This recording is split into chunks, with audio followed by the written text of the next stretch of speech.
Well, thank you so much for inviting me to be part of Stereopsia 2020, and particularly to the table XR for Causes, which is one of my greatest passions.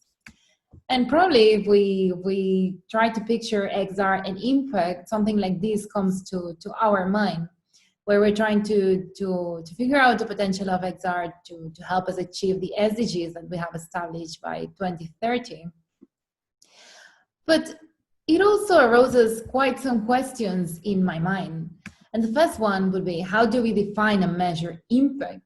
Impact can be something really intangible. So it's important that we define and learn how do we measure and track if impact that we are promising is real. Secondly, who does define impact? And who is the impact creator? Who is entitled in a way to create that impact and is not biased? And my third question will be, why emerging media? In this case, why XR? Why do we believe this is a powerful technology? And so these are the three questions that I would like to try and discuss with you all in this panel. And introducing myself, my name is Marta ORDEIG, and I am the founder of Garage Stories, which is essentially an innovation lab for emerging media. We have been running since 2017. We started in Silicon Valley, and since then we've been organizing labs and workshops all over the world, bringing together creators and creative minds, from storytellers to designers to technologies, etc., to sort of build use cases for this technology and figure out its potential. And I would like to start by saying that I believe that an emerging industry is per se empowering. By default, an emerging industry doesn't have pre-established norms, so in a way we're facing a blank page. And this means that we have the opportunity to design this industry. And by designing the industry, I don't only mean the end product, the end results, I also mean the industry itself. Its norms, its ethics, its workflows, everything. And I would like to bring up this definition of design by my good friend George A. from Greater Good Studio, which really impacted me. And he defines good design as something that honors reality, creates ownership, and builds power. And that's something that I really try to wear in mind when working with projects, and also when defining and designing all the labs that we do. And I also believe that it's, when talking about technology, it's as important to learn how to code and as to learn the ethics of technology, how to use this technology, which is the potential that we want it to have, because at the end we should be very mindful of the huge potential that technology have, and that we should make sure that we design it to work in our favor. And what I mean in our favor, I don't mean us as a minority, the ones that are involved in the industry directly, but as everyone who is part of the community at large. And here we'll just like to share 4 learnings from our journey, things that we've learned by failing, by making a lot of mistakes, and eventually by finding some good answers to some of these big questions. And the first one is that innovation needs to be open. And actually this is the main reason why we started Garage Stories. We were living in Silicon Valley, and we saw all these great and fantastic companies developing tech. And the only problem that we found is that this tech was not actually being accessible for the creative community at large. And I believe that big companies were missing great ideas, and the community was missing an opportunity to be able to create with all these new tools. Therefore, this is the first Garage Stories we ever did. This garage is not half as fancy as the last image I showed you before. But the premise of this lab was to bring people from all different companies. We had people from Apple, but we had people also from any other company. And we really start building teams with people that didn't know each other to make sure that we had this diversity, this inclusion, and this sort of shock of backgrounds and mentalities, because we thought that the best way to build an industry is this way. And also at the very beginning, we wanted to create a physical space where big companies will bring tech, and then we will open the doors to the community. But then we realized that if we're doing a physical space, then we were already limiting the impact of our labs at the geographical area. Therefore, since the very beginning, we started traveling and organizing labs in many different cities and places, mainly in the US, in Europe, and in South America. But also we are starting to do quite some things in Africa. This was the picture of our labs until 2019. This year, because we were closed down, we started organizing a lot of international labs, where the main purpose of the labs was to be able to connect people from very different places of the world over projects and passions that they had in common. So in all of our labs, we conducted a matchmaking process to make sure that we were still creating connections, even if it was from distance. And this brings me to my second point, which is that innovation should be co-created. And we did that from the very beginning in one way, which is, as I was saying, all the teams were created by us, and we will not accept teams, but we will bring together people from very different backgrounds and put them together to work to bring the best of both worlds together. But also with other labs that we've organized, we realized that co-creation is not just something that we should give up to the team. Co-creation starts with the city, let's say, because we've done a lot of city-based labs, and co-creation needs to start by the citizens, by everyone who you involve in that lab in order to propose challenges, to explain what would they like these technologies to do for them. Co-creation has to start from that very beginning. And here you can see images from one of the projects that we created at the city nearby Barcelona, where we did involve like diverse range of ages, of people, of backgrounds. And actually this whole project, which proposed holographic sculptures of local key races, was proposed by the woman in the pink sweater. So it really looked to involve the whole city in this process. Third point that I would like to make is that asking the right question matters, and that's probably the learning that took us more sweat and tears to learn, which is at the very beginning, the question we were posing to our labs was how to tell stories with emerging media. And we did a lot of wonderful and super interesting projects. We did projects that mix VR with live action. We did projects that were dual experiences, that through the virtuals and through the images that you will see in the virtual world, we will try to make you act and interact with your partner in the real one, etc. And it was super interesting, but at the end, what happened is that most of our projects died after the labs. In a way, people was asking, okay, this is really cool, but what do I do with it? And so another fail that we did, it was that here where I'm trying to illustrate is that it is important not to put the emphasis on the technology, but on your end user, because at the end, if we do everything that technology allows us to do, we could end up somewhere that would look like this, whereas maybe we just need a simple arrow to satisfy and create a project that's useful for our user. And this really brought us to reshift the question that we put on our workshops and start asking which stories do we need to tell, and then how do we use emerging media to use that stories. And I say stories as I could say projects, ideas, etc. And one of the main strong points of Garage Stories that we've developed, and we are continuously developing our own tools and methodology.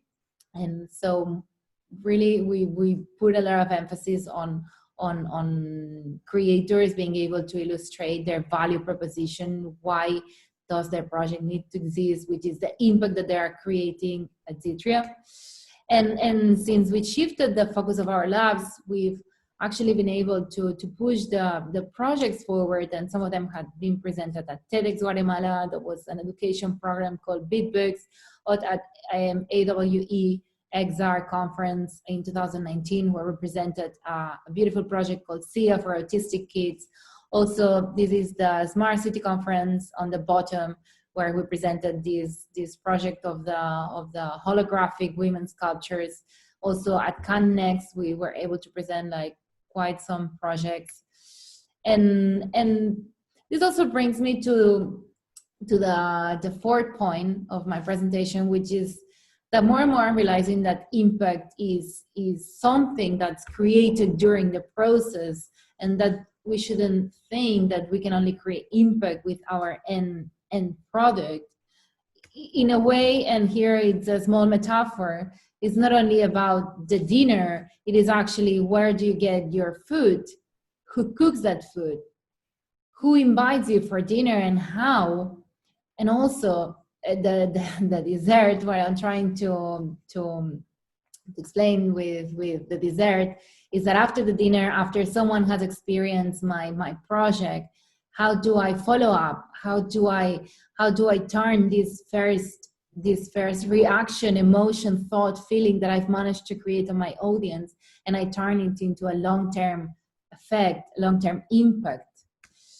And for example, we've been part of the AR/VR Africa Hackathon this year. We were giving a workshop, and I really like the way that they post the work they're doing, because at the end, what they want to do is they want to change the narrative in Africa, and they don't want to just be consumers of technology, but they want to start being part of the process of designing technology. And also here is another project that we have started this year. We call it Garage Stories for Good. Our goal is to empower new voices. And what we want to do is we want to bring our labs to communities that doesn't have the easiest access. For example, the first edition we're doing is with the Film Lab Palestine. And the idea is to make this industry more diverse and empower everyone to be able to tell their own stories. And we believe that impact is being created as well by choosing who tells that stories. And so here will be my and I write here current answers to my first three questions, because I think that when you work in innovation, you have to be really open to be changing and iterating. And I am sure that in the coming years we'll learn a lot and we'll discover many new things, and maybe our answers will shift, will improve. But for now, I will say to the question, how do we define and measure impact? I don't think there is a magic answer. I'm sorry to deceive you all, but I think it's all based on establishing effective feedback loops where you build, you test, you measure, you iterate, and it's just involving more and more the community, the people you're trying to create an impact for, or maybe you're not trying to create an impact for anyone else, but for your closest environment and for your own cause. And here, two small add-ons. The first one will be how to measure.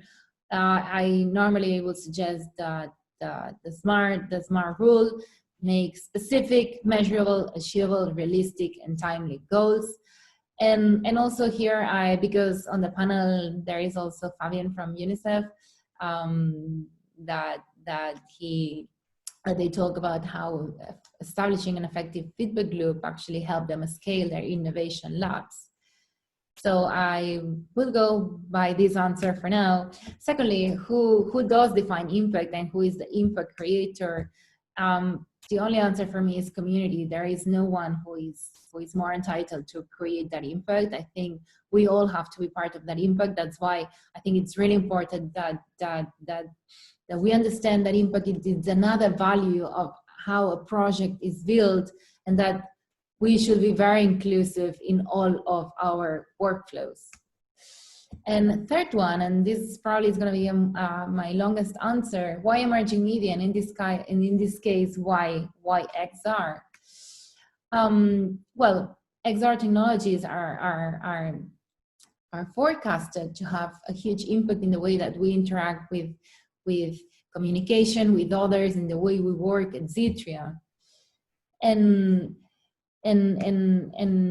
this impact, and also taking into account the potential of stories where XR technologies are also impacting a lot, and they are giving us a lot of new possibilities as creators on how to tell stories, and considering how powerful stories are, because stories are the strongest tool that we humans have to build our communities, to remember the past, to deal with the present, and to forecast the future.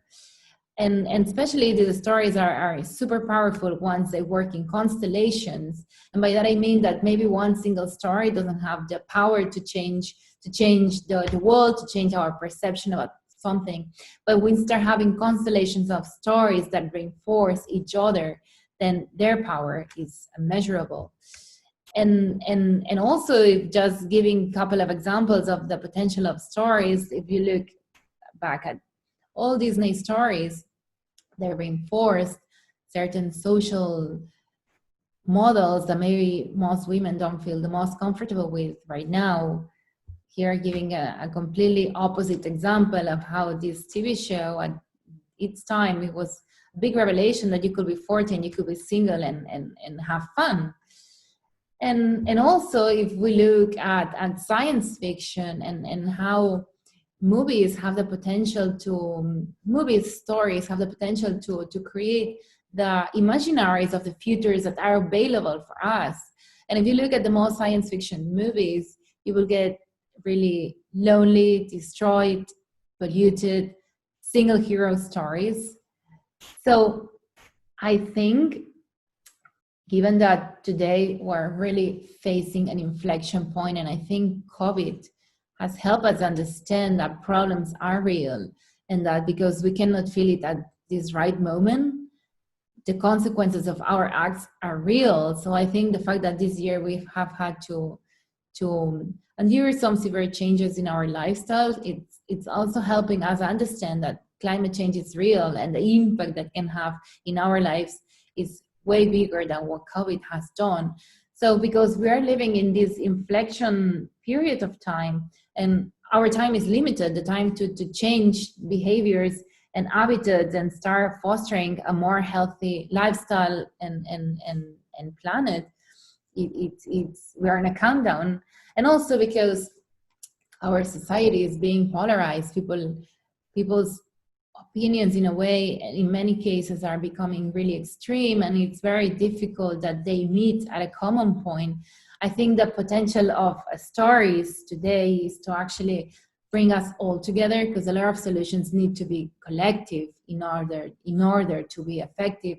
So I think that the need for stories and positive stories is primordial, is urgent, and the reason why I think XR can be such a good ally, this technology can help us so much in this new era of storytelling that's so necessary, is because these technologies, because of their characteristics where they can create presence, they can create agency, and they can create a higher involvement, they have the power to bring us together and to create bridges, to help us work together, to fight for these solutions and to come to an agreement.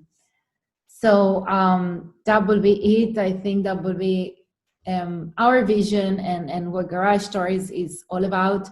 What we do is labs and hackathons, how community is our biggest asset and the thing we believe most when it comes to create impact. And the reason why we do it is because we want to create stories for a better future, and we believe that XR is empowering a new level of storytelling that's super necessary. So thank you so much, and I'm looking forward to meeting you all in person and taking all your questions. Thank you so much.